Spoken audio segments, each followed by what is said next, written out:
Olá, seja bem-vindo. A gente começa o programa de hoje mostrando os artistas de um dos bairros mais culturais de Belo Horizonte, o Santa Teresa. Reconhece esta praça? E a igreja? Santa Teresa é um dos bairros mais tradicionais de BH e celeiro de artistas. Kátia Salvo, restauradora, mora e trabalha neste apartamento. O ateliê é pequenininho, mas bem funcional. Produtos químicos, ferramentas, pincéis, tudo o que ela precisa está distribuído em prateleiras. No balcão, um documento russo de 1907, bastante danificado, rasgado, cheio de cola, mas tem jeito para tudo. O documento histórico, ele é diferente de uma obra de arte. Por quê? Porque o documento histórico, ele tem que manter a sua originalidade. Então, nem é tudo que você vai reintegrar, vai colocar novinho, sabe? Porque, na verdade, a ideia não é essa. Normalmente, ele está muito deteriorado. Normalmente, ele chega nas nossas mãos completamente destruído. Aí é quase um milagre, né? Recompô-lo, né? Olha como ficaram os outros documentos russos centenários que a Kátia restaurou. Para preservar, ela guarda em filme de poliéster e num envelope de papel neutro. Nesse caso, é muito curioso porque são documentos de família e russos, né? E eles trouxeram, são documentos particulares, mas eles trouxeram para preservar a memória do pai, que era russo e veio para o Brasil depois da Segunda Guerra. Mas eu já tive vários documentos assim, muito interessantes. Kátia também restaura peças de cerâmica e madeira, imagens de santos. O São José ganhou uma caminha de espuma porque é muito frágil. Nesse caso, essa obra está em processo de nivelamento, né? Estou fazendo a limpeza do nivelamento e depois vim com a reintegração. A reintegração é a pintura. Normalmente a gente usa tinta à base de água, aquarela, guache, tintas à base de água, que podem ser reversíveis. Kátia é responsável pela restauração de todo o acervo de obras do pintor contemporâneo Luiz Fonseca. Quando o artista está vivo, a gente chama ele para poder nos ajudar a recompô-la, né?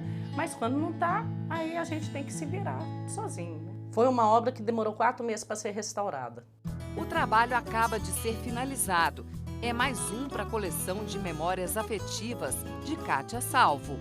Já trabalhei na Capela de Catas Altas, de Santa Quitéria, que foi um trabalho de 6 anos. Trabalhei na coordenação do coro da Matriz de Congonhas. Trabalhei no Museu do Futebol. A sensação é muito boa de poder devolver a função, né, de patrimônio dela, devolver a historicidade da obra, né? É muito gratificante mesmo, você entrar na igreja e ver a sua obra lá, a obra que você restaurou, né? Íntegra, né? Original. É o trabalho que eu escolhi, né? Para viver, né? Para ser, né? Santa Teresa tem o que muitos artistas procuram: ruas tranquilas, silêncio. Foi o lugar escolhido pela Flávia para montar um ateliê de cerâmica. Ela estudou Belas Artes e se especializou em cerâmica há 20 anos. Essa peça aqui foi uma das primeiras peças que eu fiz quando eu fazia aula de cerâmica ainda no ateliê. Fiz uma bolinha, né? Pintei uns bonequinhos. Foi uma das primeiras peças que eu fiz. A cerâmica realmente é um processo mágico. Você pensa, você começa a fazer uma peça, a modelar essa peça. À medida que você vai fazendo, a sua imaginação vai fluindo e sai assim, muitas coisas assim. Coisa que a gente nem pensa que vai sair, sai. A argila é trabalhada à mão.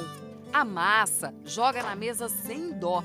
Depois de ser tão judiado, o barro ainda é aberto com um cano de PVC, como se fosse massa de pizza. Fica niveladinho e já pode começar a ganhar forma. Com a ajuda de alguns apetrechos, Flávia faz um prato, uma garrafa. Ela não usa o torno. Admite ter certa dificuldade, mas o principal é que a modelagem manual diferencia os objetos. Com a minha cerâmica manual, eu não tenho nenhuma peça igual à outra. As peças não ficam certinhas igual no torno. Mas ficam lindas, né? Assim, eu gosto muito do manual, do fazer cerâmica. As peças queimam a 1.200 graus por 8 horas. Aqui o forno já está frio, né? O que tem nessa fornada? Bom, nessa fornada nós temos garrafas, né? Garrafa. Tem vaso. Tem folhas. Os objetos de decoração não perdem a vez, mas de uns tempos para cá, a Flávia tem desenvolvido uma linha de utilitários, como copos, xícaras e pratos. Tem uma coleção nova que faz homenagem a Minas, ao nosso jeitinho de falar. O AI de Minas Gerais, né? E fazendo pesquisas, eu descobri que o AI significa União, Amor e Independência. Diz que na época da Inconfidência Mineiro, Tiradentes, quando ia fazer a reunião deles, né? Com os companheiros deles, escondido da polícia, nos sótãos, a senha para entrar nessas reuniões era o AI. Eram 3 batidinhas na porta e falava o AI. Tem a outra versão do AI, que diz que quando os ingleses chegaram em Nova Lima, o AI em inglês, né? Aí o pessoal não entendia e ficava o AI. Aí pegou o AI nosso de Minas. É lindo, né? E assim, foi bem aceito, todo mundo gostou demais. É um charme, né? A igrejinha da Pampulha também ficou um charme. Aqui eu modelei primeiro, né? Modelei à mão uma igrejinha bonitinha. E depois que eu cheguei no final, que eu vi que era desse jeito que eu queria, aí eu tirei a forma para poder reproduzir em série, para ficar todas iguais. Ela usa barro líquido para encher os moldes. Depois de 40 minutos, pinta a fachada e coloca pó de vidro azul para representar a lagoa. Aqui em Santa Teresa, eu gosto muito do bairro. Eu moro aqui já há uns 10 anos e quando mudei para cá, eu já falei, não, quero meu ateliê aqui no Santa Teresa. Porque é um bairro assim que tem muitos artistas, tem muitos encontros legais. O bairro, cheio de casinhas antigas e simpáticas, é inspiração para uma outra artista. Camila bate perna por Santa Teresa sempre com uma câmera na mão. E aí, o que te inspira? O que me inspira aqui são os corredores que dão para as casas de fundo do bairro, que geralmente são chamadas de entrada independente, e as plantas que ficam localizadas nesses corredores. Todo beco que ela encontra rende um clique. A fotografia é um registro que vai ajudar Camila na pintura de quadros com personalidade marcante. Compare a imagem real de um beco com a pintura feita pela artista. Se você olhar bem, ele não é totalmente fiel. Eu mudo algumas coisas, as pinceladas elas são diferentes, o céu principalmente ali, dá para você ver que a pincelada é mais solta, não é uma representação fiel do local. As cores das paredes, dos becos, que me movem a pintar os quadros, porque geralmente a gente vê as casas com os tons mais pastéis, outros mais bem padrões, assim, e nesses lugares eles começam a usar umas cores diferentes. Por exemplo, laranja, esse daqui que é mais um tom de azul diferente, eles inventam coisas dentro desse corredor. E isso que me interessa, essa inventividade da pessoa que mora nesse barracão de fundo e faz desse corredor uma passagem mais bonita e com a cara da pessoa. A tela verde-limão explode em cor. A cor também foi um outro ponto importante para eu poder fazer essa pintura. Tem uma matemática por trás por conta do ponto de fuga que tem aqui na perspectiva, tem vários pontos de fuga. O principal ponto das pinturas, além dos becos, são esses pontos de fuga, né? Que você tem a sensação de que está entrando na tela. A artista também explorou os detalhes de um beco preto e branco.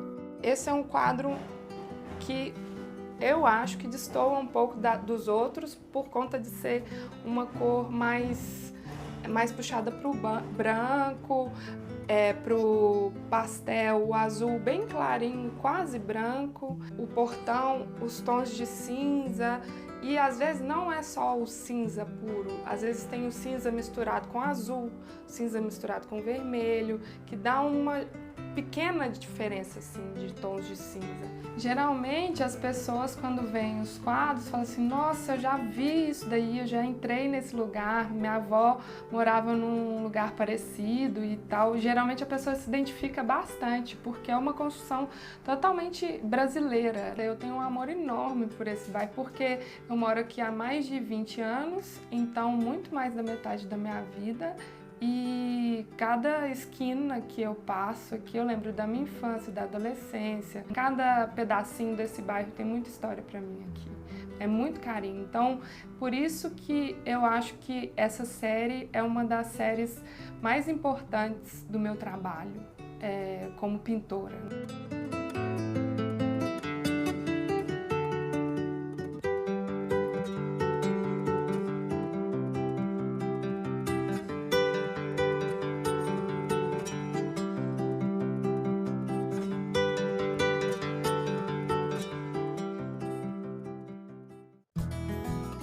Daqui a pouco você vai aprender a receita de pão artesanal recheado com linguiça e olha só como fica depois de assado.